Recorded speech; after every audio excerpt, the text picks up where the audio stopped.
The topic is a personal profile of Miss Laura B. McCray. And of course, Ms. McCray, before we had our break, we were talking about aspects of your life at Tuskegee Institute, where you say you spent some 45 years. And let's reflect on that.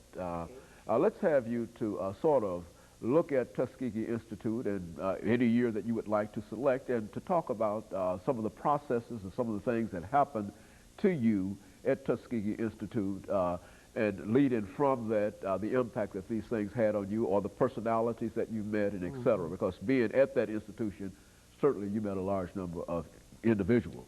Absolutely.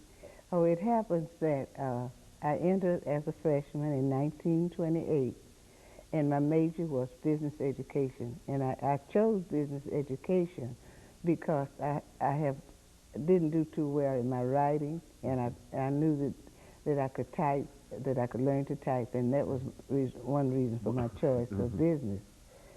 Oh, I think I mentioned that I was a member of the choir, that I also served as the person in the training of the BS Baptist Student Union. Okay. I was in charge of that, and from that group I've met a lot of persons who have served as chaplains in universities and have taken into the ministry and that kind of thing. And during that time, the Tuskegee Choir was asked to come to New York at the opening of Radio City Music Hall. Oh, very good. And that was one of my first jobs after graduation, and I was a member of the choir, and we went to New York and spent exactly 2 months. One month at Radio City Music Hall in the opening, and we stayed over so that we could also do other concerts in New York City. That I think I mentioned that because that was one of my most outstanding experiences. It happens that also while I was, because I have been in contact with so many Tuskegee graduates, and because I was in charge of the student labor, and gave so many students jobs when they would come, some of them with $1 in their pocket, or have walked to Tuskegee, or something like that. It gave me an opportunity to do a lot of wonderful helping things for students.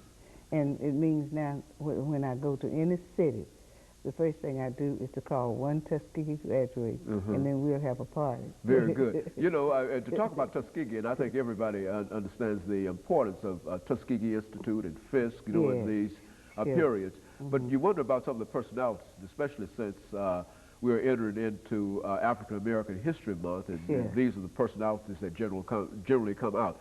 Let me ask, did you ever have an opportunity to meet the great Mr. George Washington Carver? I sat George Washington Carver at all the Vesper and chapel services. He sat on the front seat in the chapel, and I sat behind him. Well, what was he like in terms of, from your own personal impressions about this great man? I mean, what was he like? Well, Dr. Carver would walk around the campus and would talk with the flowers and would talk with the trees and would just introduce you to, and you would know what in the world he was talking about. He was a big potato man and a peanut man. But and now my favorite food is the sweet potato, in any form. And it's because I think that I'm remembering Dr. Carver and his greatness. And sometimes when people are so close to you like that, you don't realize how great they are until others appreciate them, and then we begin to know what a wonderful scientist Dr. Carver was. And so you had an opportunity every Sunday in Vesper to sit behind him. Yes. And Dr. Carver, in his passing, I remember he had not cashed his checks. Some of them were they found checks scattered all around in his place because I guess he just didn't need the money.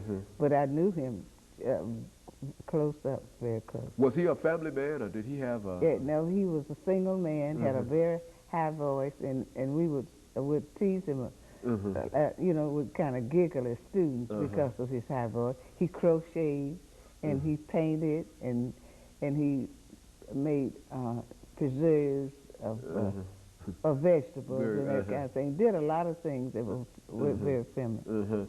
And so in a real sense, I think only now you hear people talking about how significant his contributions were, and not only the potato but the peanut, and how he made all of these things respectable and whatnot. Right.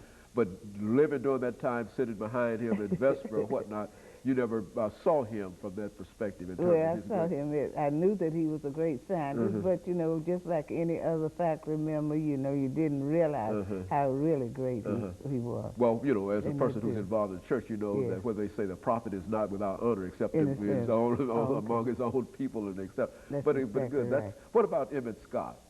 He was very close. And I read about him, and so many of persons who have become outstanding leaders. One of the persons I'm thinking about is Charles G. Gomillion. Okay. Charles G. Gomillion was the first time I ever heard the word culture. He came to Fisk University, and President Johnson then had some kind of a workshop, and he came back and would report to us on what was happening with blacks through their studies. And Charles was a person who believed that that blacks would receive their rights through the courts. He was not particularly in agreement with Martin Luther King on the nonviolence stuff. And this is Dr. Charles Johnson at Fisk University. Yes. Now, let's talk about the relationship between Tuskegee Institute and Fisk University. And of course, we've got about a minute coming up, and we're going to have to interrupt you, Ms. McCray, for this commercial break. But let's start off by talking about that kind of relationship. What kind of relationship did these two historically black institutions have with one another? Well, I just think that Fisk was just kind of like the mother cultural leader, and Tuskegee was closely related to what was happening at Fisk, and so many of our students even would come to Fisk University for their college education. Some of them did. We have always been, and I remember what I remember mostly was how we would beat them in basketball. And so you had an opportunity to meet the great Charles S. Johnson, who was president of Fisk University. Yes, I just heard so much about him through Dr. Gomillion. And Dr. George Washington Carver and all of these individuals. These individuals had tremendous impact upon the South and upon the African-American experience and whatnot. And we've got about 3 or 4 seconds before our commercial break, and we're going to have this break, Mr. McCray, and we're going to come back and talk about other aspects of your experience.